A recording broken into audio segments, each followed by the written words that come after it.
this is the first time at St. Matthew's, welcome to our Easter celebration. And it really is a festive celebration, never mind the weather outside. Dozens of people have worked hard to make this day possible. The altar guild has polished and ironed and decorated the sanctuary. We had folks tending to flowers both inside and outside. The choir has dispersed for hours and got up early this morning to be at the first service as well. Everything has come together for a festive celebration. I imagine that most of us have plans to continue the celebration in one way or another later today. Probably a meal with family or friends, a meal whose customs have been shaped by your family customs. When I was a kid, my sisters and I would get up early and dig into the Easter baskets, eating candy before we get dressed for church. Often, and this shows you how old I am, my sisters would have matching dresses, sometimes even with hats. We would take pictures before we left for church, and many of which I have to say we looked pretty grim.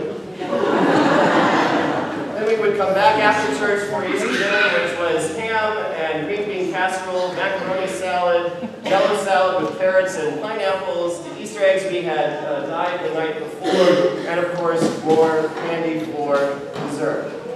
These days I prefer a little grilled lamb, maybe some holiday kielbasa, maybe a little cheesecake. I don't really have the sweet tooth I had as a kid, but I like a handful or two of spiced jelly beans. However you celebrate today, whatever foods you eat, I hope that you find the celebration life-giving. The tradition of an Easter meal comes out of the practices of the very early church. Early Christians took the period of Lent, the 6 weeks leading up to Easter, very seriously. They would abstain from eating meat, cheese, milk, olive oil, and wine, if you can imagine that, for the whole 6 weeks. Then on Maundy Thursday, the Thursday before Easter, they would gather as a community to enjoy one final meal. They would fast all day on Good Friday and Holy Saturday. They would gather on Saturday night after the sunset for the Easter Vigil, a long service with readings recounting God's mighty acts through creation, culminating in the story we just heard of Jesus' resurrection. As dawn would come up, as the sun rose and light would stream into the church, new converts to Christianity would be baptized and participate in the Eucharist for the first time, and then everyone would stumble home exhausted and famished, and enjoy all the foods that they had been forbidden to eat for the last 6 weeks. Most Christians today don't observe Lent that seriously, that without many restrictions, although some Orthodox Christians still do. Over time, the Easter meal took on symbolic significance. Some Christians chose to eat lamb as a means of staying connected to Christianity's Jewish roots because lamb was the principal dish at the Passover meal. Other Christians decided to eat ham as a means of separating themselves from Judaism because observant Jews don't use pork products. Easter eggs became popular because the unbroken egg, represented the sealed tomb with the potential for new life inside. Originally, all Easter eggs were dyed red, symbolic of Jesus' blood, but over time they became different colors and additional ornamentation was added to them. However, we celebrate Easter today, we do it because of various traditions and customs that we don't really completely understand. One I read about this week that I liked a lot. In some countries around the world, it's the tradition to pack up a bit of each of the foods that you're going to enjoy at your Easter table, put them in a basket and bring them to church for the priest to bless. You also bring along a kind of sampler basket of those same foods to give to the priest to take home for their dinner table. I think it's a lovely custom and one we might experiment.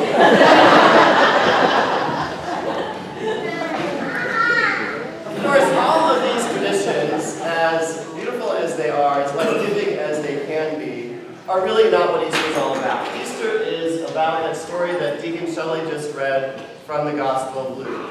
It is a story that takes place in the shadow of the cross.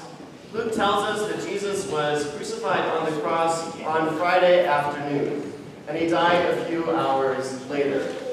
Joseph of Arimathea goes to Pontius Pilate, the Roman governor, and asks for Jesus' body so that he can bury it, give it a proper burial. And Pilate agrees. Joseph takes the body, wraps it in a linen shroud, and lays it in the tomb that he had arranged for his own burial. And then he rolls a large stone in front of the entrance to the tomb and goes on his way. All of this is observed by Jesus' followers, his disciples, and the women who followed him throughout his ministry. Watching this are Mary Magdalene and Joanna and Mary, the mother of Jesus.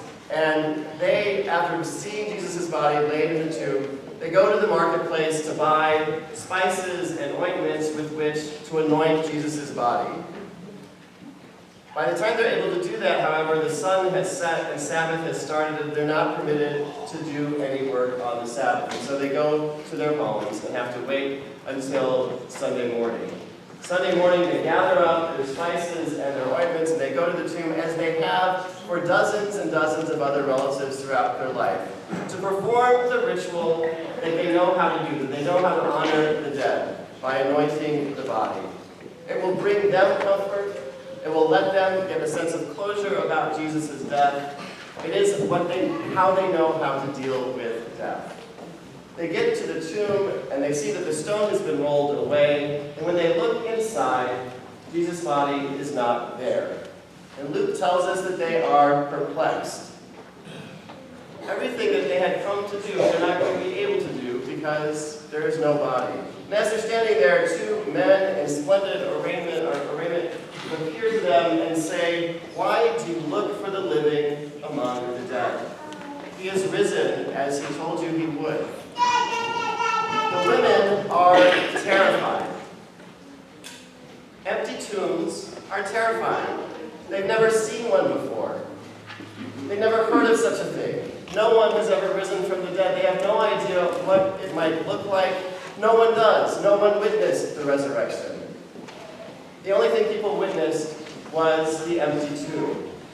In some ways, the women and the disciples would have been happier. They would have been more comfortable if they found Jesus' body in that tomb and had been able to anoint it as they had planned. That would have fit the world as they knew it. But that is not what God had in mind. God resurrected Jesus in order to kick the women and the disciples and you and me out of our normal routine, out of our way of doing business as usual. We all find ourselves in tombs of our own making at one point or another in our lives. Perhaps you have find yourself falling into familiar if destructive patterns of relating to other people, even those who are closest to you. Perhaps you shy away from telling the truth in fear that someone will get angry or will stop talking to you. Perhaps you try to avoid any sense of conflict, or conversely, that you wade into conflict for conflict's sake. Maybe you find yourself living in the cold but familiar tomb, doing business as usual. Or maybe you found that your priorities in life have walled you in. You're striving for possessions and money and friends and influence have defined your life. You know that there's something else out there. You can get glimpses of it. You believe it when you hear Jesus say that you have to die to this life in order to live to new life. But somehow you can't bring yourself to do it because the cold but familiar tomb is more comfortable. It's easier to go on doing business as usual.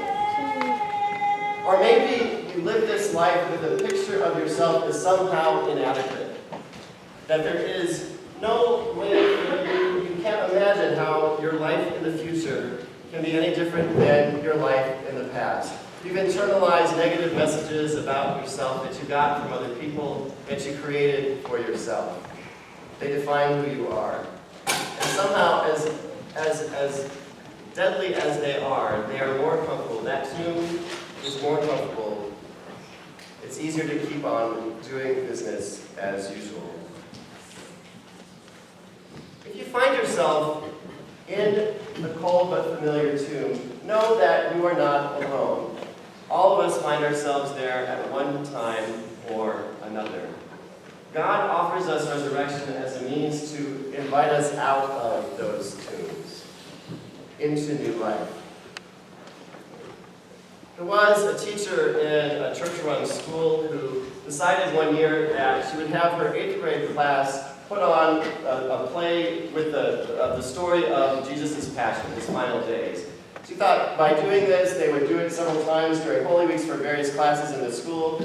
Her students would learn the story in a deeper way, and the whole school would get to experience the story in a new way. She ran into some roadblocks, some little stumbles, some little snags on the way. The first of them was that there were more 8th graders than there were parts in the Passion play, and so she got very creative with the casting. She started casting people as inanimate objects. She cast the tree from which Judas hung himself. She cast some people to be the 30 pieces of silver that get thrown on the temple floor.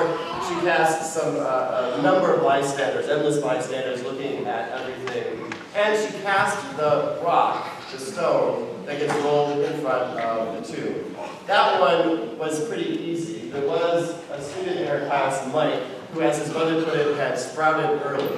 He was a refrigerator of a boy, and when he bent over and grabbed his ankles, he looked exactly like a boulder. She told Mike, "You are going to be the rock, not Peter, but the rock that gets rolled in front of the tomb." And Mike was very happy with that. He didn't really want the speaking part. He was a pretty quiet boy, and he felt like he could probably do this part fine. She also cast the angel of the Lord, and she found the smallest kind of Tinkerbell-like girl in the 8th grade to be the angel of the Lord. She thought the contrast was positively biblical. The play went as you'd expect. The first class to see it was the 3rd graders, and there was the usual laughter and sniggers until the scene when the angel of the Lord appears. And she reaches out and just kind of touches the rock with the tip of her finger, and the rock somersaulted away from the tomb, still grabbing his ankles, not standing up, and came to a stop several minutes later, after which the angel of the Lord got up and sat on the rock, turning the stone of death into a throne. The crowd of 3rd graders went wild. They started chanting, "Rock, rock, rock." They swarmed him after the play and wanted his autograph, and he signed it on the rock. This went on performance after performance, and the teacher began to think that maybe it wasn't such a good thing, that maybe all of his attention would go to the rock's head. And so she went to the rock and suggested that he be one of the bystanders and somebody else take their turn playing the rock. The rock did not like that idea at all. He really liked playing that part. And when the teacher asked him why, he said he liked rolling out of the way so that Jesus could get out of the tomb. The teacher paused and she said, "But Jesus is not in the tomb. You're not rolling out of the way to let Jesus out. You're rolling out of the way to let the women see in." And the rock asked that question, a kind of question that every teacher dreads. The rock asked, "Well, how did Jesus get out then with the rock still in the way?" The teacher was trying to think about how to put the answer when the rock said, "Well, I guess a giant boulder isn't a big deal for God." And the teacher said quietly to him that she thought he should continue to play the rock since he knew the part so well. God has rolled away the stone from your tomb, whether you know it or not, whether you even like it or not. The light is streaming in. Look around. There's nothing there. Nothing that you need. Nothing of any value. Nothing worth holding on to.